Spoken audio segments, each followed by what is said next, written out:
Hello, everyone. Good morning, afternoon, or evening, depending on where you are in the world.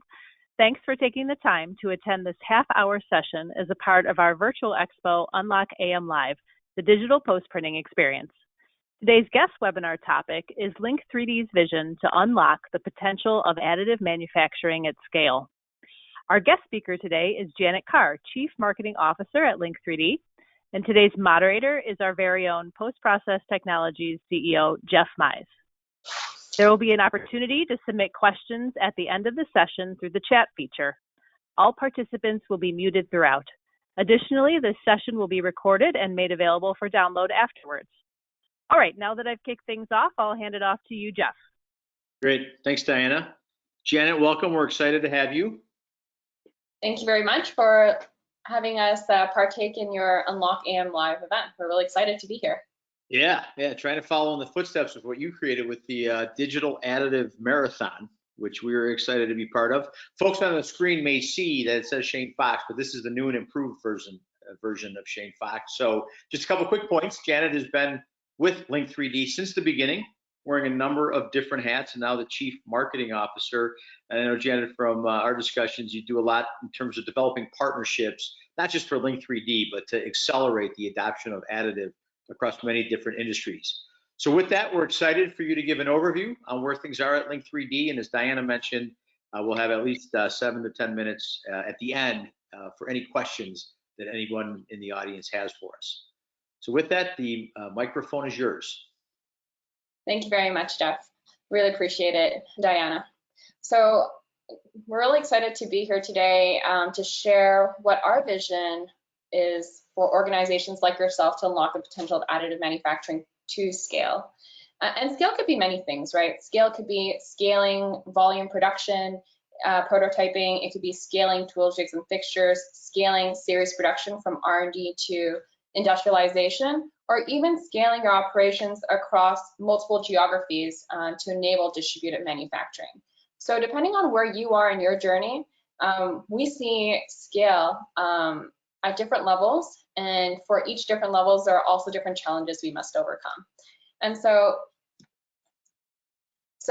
what's really exciting is our company's belief is additive manufacturing has entered the virtuous cycle. And what we mean by that is, as organizations are investing in additive manufacturing, they find more design engineers and engineers to work together to develop more applications, and with more funding, identifying materials and processes for machines to develop more prototypes so that we can hopefully find the recipe for success to produce more end-use parts, and then hopefully achieve more funding to start bringing this to market at scale at organizations and continuous virtual cycle. And how we see it is with that digital aspect, the digital transformation side of it with more software is a very important part of this virtuous cycle to be successful, because no matter how many machines you might have, if you want to grow the number of parts that can be produced across, not only at the front end, but on the downstream manufacturing side, you might need more people, or you might need more post-processing machines, or you might need more designers, And through this process, sometimes we are limited with budget, and our companies ask us to become more lean. And so how can we use software that can help not only enabling us on the design side, but also on the production side, so that we can optimize our workflows, reduce the need for hiring more for headcount, so that we can still not only output the same amount, but more. And so today we're going to focus more on the digital perspective and providing more insight as to what we'll need to take as an industry to overcome some of these challenges. And so we find that there are main 5 key challenges that are holding us back from truly achieving industrialization. The first one we believe is there's no end-to-end digital infrastructure today designed for additive manufacturing. And so there's a lot of manual processes for most organizations as they centralize their requirements, identify what are the different paths they might take to figure out the recipe for production. When they're handing off items from costing and pricing to production, and from production moving forward with post-processing, like with post-process here. There's a lot of manual labor that takes place. And with that, as you're transferring data from one process to another, there's a lot of potential error for, human data entry errors, or for example, or error of dropping the boat by not completing the task at hand because it was not easily in view.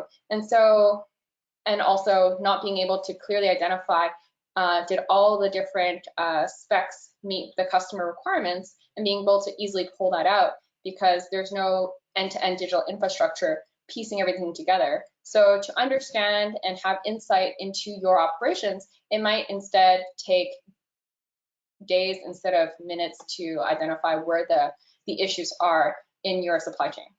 Another area of challenge is tribal knowledge does not scale. You might start off with 5 people in your organization developing prototypes, tool jigs and fixtures, and production parts. But the moment you start doubling your headcount from 5 to 10, having more machines, including, and then maybe extending this across different geographies or working with different contract manufacturers and suppliers, you need to be able to explicitly share what kind of requirements are needed to bring the parts to market while meeting the customer requirements. But the challenge is it's difficult to do that sometimes because we all know documentation can be challenging, especially when we're learning so quickly. So how can we introduce digital technology that can help capture the know-how when we identify issues in the production floor, being able to understand, being able to identify it, and then being able to maybe 1 year, 2 years, a couple of days down the line, be able to understand the rationale of maybe Jeff from the post-processing department, in this case, why he decided to choose one parameter over another. And so that is one area that's also holding back additive manufacturing from scale. Another one is lack of transparency. If you're talking about production, even today, most organizations don't have access to their factory floor. If you have, let's say, an HP machine next to an EOS, next to a concept laser, you might not be able to see what's going on with the printer right now in terms of the operational data. Is it on or off in aggregate? Are there any kind of in-situation monitoring variables you're tracking that are not within spec? It's to add to that, all the different post-processing activities that are taking place, those also relate the same as well, because there's a lot of science behind it that need to be tracked so that we can optimize our production. There's no transparency over that on the operational side. But if you take a step further, what about people management? Do we have insight into how many orders are currently in queue waiting to be approved and processed before going into production and then getting it into quality, and then is it being delivered and delivered on time? So majority of organizations don't have that luxury right now. And that's based because a lot of organizations have siloed systems. You have best-in-class solutions to help you do this one thing very well. But the problem is, as you grow, that might not be easily accessible across multiple faculties within your org, hindering you from growth. And on top of that, we all know that there's a need for standards. Standards so that we can all use a blueprint to use as the foundation of our understanding of how we can use this technology to scale. And so thanks to ASTM, DNVGL, a lot of organizations trying to work towards enabling that. So how digital infrastructure can capture that data and also being able to replicate it so that you can have an easier way to follow the footsteps of those that have validated these workflows. And so how we see this at Link3D in terms of how we could potentially overcome these challenges is with this additive manufacturing process maturity model that we developed with our team, and also having spoken to so many organizations. We found that as organizations move from left to right, they often face a brick wall. So normally organizations start on the reactive stage where you maybe have a printer or two, and you're receiving orders and you're printing based off of what comes in. And at this point, you really don't need a complete infrastructure to help support your tiny operations, your budding operations for now. But the moment you start getting more orders, things get a little bit chaotic. You're going to start working together to figure out, hey, how can we streamline this operation a little bit more without causing too much overhead? And then as you start getting more demand, how can we manage this by creating more functional solutions to help with our day-to-day operations? So we found that most organizations are actually in the managed stage, where they might have siloed systems that help each department individually. But the challenge is that might work for having and processing maybe 10 to 50,000 order parts per week, per month. But the moment you start hitting the higher amounts of volume, or a larger variety of different types of orders, then you might hit a brick wall. How do you go from, having 25 people in your head count to 50 to 200? How do you go from having 5 printers to 30 printers? And then being able to scale that up. And so we believe that if you don't have a way to do this, this is maybe how your additive manufacturing environment might look like. You got your customers sending emails to your group to process an order, then someone manages the orders across the production floor, then through email or conversation, working with quality to develop, to capture all the quality specs, technicians running, everything's done through email or manual process. And as you scale up, like I mentioned, imagine all this communication exponentially growing. So what we believe is, to overcome this, you must break that brick wall. You must smash it down, and you can smash it down with wonderful partners that can enable the digital thread, because you already know what your strategy is for your machines for production. You already know your needs for parameter development. You already know your needs for post-production and finishing quality control requirements. But to create a business model that can scale and showcase to your leadership that you're able to optimize your production so that you can minimize your costs, so you can maximize the bottom line for your org, digital transformation can help bridge that gap. So by introducing automation, you can really work towards increasing your level of efficiency. And this will help set the foundation of bringing you to the predictive stage, where you can now take all the data points that you've ever learned, apply machine learning, advanced algorithms, where the predictive models can help you do your job better. Instead of you spending time crunching your Excel sheet and getting the results and then making a decision, what if there's technology out there that can already do what you do regularly to identify potential data points of errors or issues or observables, and then help you spend more time making the hard decisions right. And so how we see it at Link3D is, for us to get there to the automated and predictive stage that can help you build a scalable model is this blueprint here.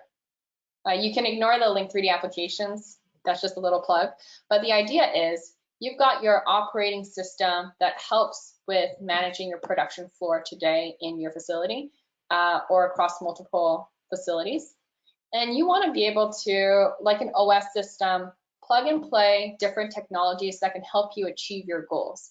If you are a service bureau, being able to receive orders and then quote and cost your clients so that you can win the order faster, and making sure that that's accurate. If you are a company like a large conglomerate, you want to have a work order management system that can help you identify where you can potentially route your order to based off of capabilities of in-house expertise, let's say, being able to cost that, and then also being able to work with your ERP systems to understand where does all the cost get automatically processed, who's going to pay the bills, and which budget is it going to come from automatically.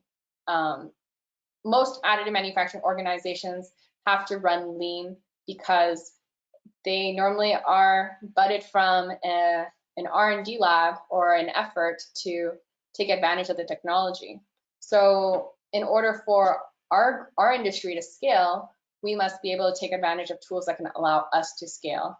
And those are some examples of how digital strategies can enable that. And this can be done through an application programming interface layer, an API, that can now integrate with different things so that you can automate the data workflows across these areas. As well, as you're planning for production and managing your schedules and enabling your quality section of your operations, one thing that's really missing in the industry right now is the connectivity to your machines. We're not talking about destroying your machine, adding a dongle and sensor, and then ruining your warranty. We're talking about true partnerships between operating systems with machine manufacturers, post-processing manufacturers like post-process, quality inspection tools, and other IoT devices that can help bring all this data and help you make sense of it. And then to add to that, being able to identify when risks might take place that can inhibit you from achieving your customer requirements, or risks that might inhibit you from delivering on time, right? And so by marrying all the different areas within your business in an integrated manner, we can set ourselves all up for more time to focus on value-added activities, and then this can help you look like a rock star. But it comes with challenges as well. I can't say that digitalization is the answer, end all be all. It really depends on where you are in your business. But what we do want you to take away from today is considering it for helping you scale as you plan for growth. So when you're in the reactive stage, where you're internally validating additive manufacturing, if you're not looking at scale, then there's a very unlikely chance that you're going to be setting yourself up for success. You don't want to just be a small hub forever. You want to be able to generate enough demand at this point so that you could start building a business model around your division.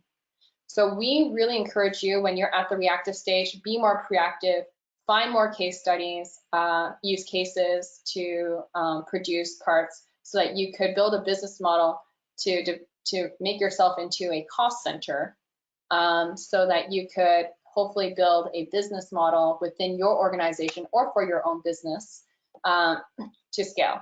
But the challenge is, when you're in the informed stage, you don't want to just stay stagnant.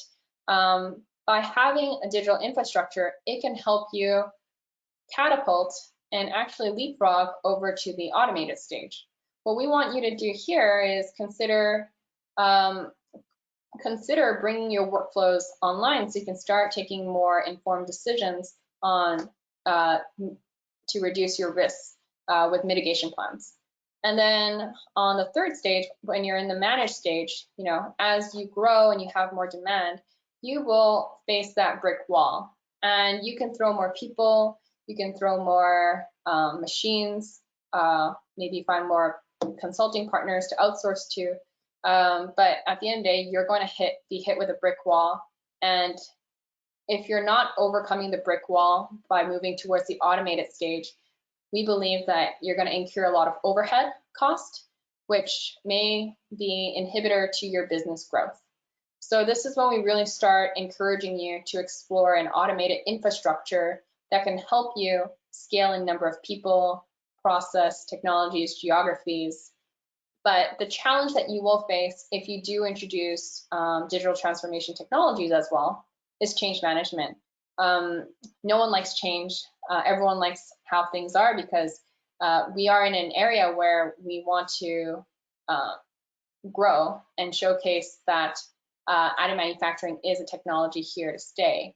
So this is an area where you need to be careful with how you galvanize your top management, directors, people that are supervising the production floor, those that are running the lab technicians, design, mechanical engineers, but also your procurement team, folks that run your legal team, to make sure that all the checks and balances are reviewed so that you can set yourself up for success. And so if you do get to a point of automation, now you can set yourself up for predictive environment.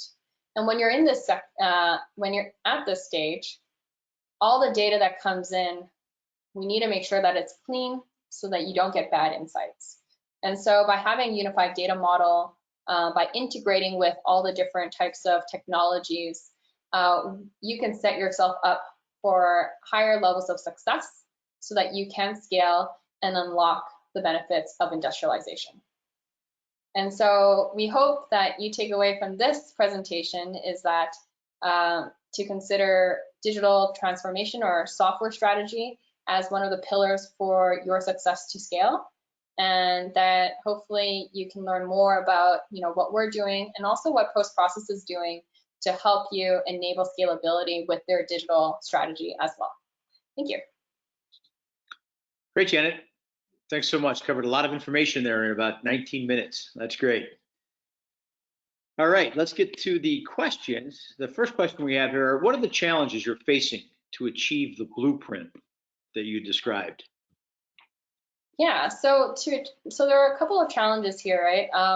One is being able to build the relationships with all the players in the industry and provide them with also a blueprint as to how we can achieve this together.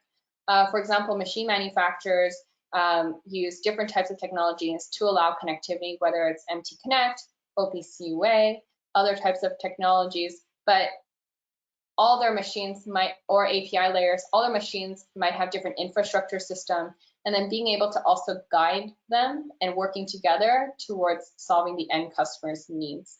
That's one. Another one would be making sure that we understand the term, well, ASTM has been working really hard on developing the data dictionary as an example. So making sure that all the players in this market are able to communicate in the same way so that we can also understand what the end customer needs, and then together as a group being able to deliver on that. Got it. Okay. Next question is, are there particular industries or customer sets that are the closest to implementing the approach of the digital end-to-end additive process? So you're asking if there's anyone close enough to achieve this digital end-to-end process? Yeah, I think where the question is coming from is there a set of customers, obviously not disclosing anything proprietary, or a particular industry that's leading the charge to be able to get across that, get through that brick wall into the area of world dominance, as you described it? Actually, there's a lot of companies that are trying to achieve world dominance. One of which is really leading the effort from what we see is the aerospace and defense industry. At the end of the day, I can't say too much about it, but what's really important for us to really achieve this goal is we need organizations to be the voice of pushing these efforts, because at the end of the day, machine manufacturers and other types of folks within the value chain, they need to understand why this is needed and help provide the infrastructure to set it up. And as additive manufacturing has basically jumped from being a prototyping tool to being a serious production tool, there has what I've seen is like a recent shift in mindset from a lot of organizations. And I think that's really huge. And so I believe if more organizations have a plan to scale and industrialize and showcase the business case of how they can help, buy more machines, buy more materials, or what have you, help with enabling that virtuous cycle, then we're going to see more accelerated development on this front, which can enable everyone in the industry. Got it. Yeah. We've also been in a number of discussions over the past, I'd say 4 to 6 weeks, about a lot more onshoring and customers bringing critical production components back closer to home, whether that's in the US or Germany or Japan or other parts of the world, recognizing that the current supply chain has a lot of risk when something like the pandemic hits. That's for sure. Okay. Our next question is, after your recent QMS module, what is your roadmap for upcoming module releases? That's a great question. We've got a lot of things going on. One thing that Shane mentioned earlier on, so I guess I'll repeat that, is machine connectivity is the next big module for us. we have laid out the infrastructure to date for managing orders, having a schedule that can track and trace all the production data. But the next level there is, what if you're able to centralize your views as to all the machines that you're running on your production floor and across multiple facilities, knowing not only when it's on and off, but also starting to be able to identify, in-process monitoring data so that you could know and be alert on the factory floor, instead of having to either juggle across multiple software systems to identify if there's an issue or walk down your aisle to see if there's a problem. So really trying to work on solving that over the next part of our roadmap. Got it. Yeah. I'm just curious from your point of view, Jeff. What is your roadmap to enable the digital thread? Just to circle. Right. And so we've had some discussions, but we're really excited about Connected, which is our next generation platform, which will provide that direct digital thread. The software that we have today, automated, is really the machine control software. And obviously we have an open API infrastructure so that we can make connectivity as easy as possible. So pulling that machine data and then doing the analysis to be able to get information and then provide the customer recommendations on how to further optimize the process is key. And so we're in alpha mode right now with Connected. And so we've actually had a couple of webinars on that. And so if people have more interest in that, there's definitely recorded webinars, but we think it's absolutely essential. We're seeing a couple of different things happening. Clearly, as I mentioned, with the pandemic, more low volume production. Additive's not going to replace injection molding. We do see volume starting to scale more rapidly, and doing things the tribal way or the artisan way, as you and Shane talk about, is going to be impossible as the volume gets into the tens of thousands. But we also see rapid prototyping now reaching more significant volumes. And even in the lower volumes, the consistency from part to part is absolutely critical. We see that a lot, in particular in the medical field with implants. And so having digital connectivity from design through print to post-print and knowing what's going on, and as you highlighted, Janet, making sure you don't have any bad data in the system is going to be absolutely critical. And that's where we see the additive market really starting to take off and take advantage of the technology that exists today versus these silos of having design done here with SolidWorks, having the print done, and then having the post-print done somewhat independently to a certain degree.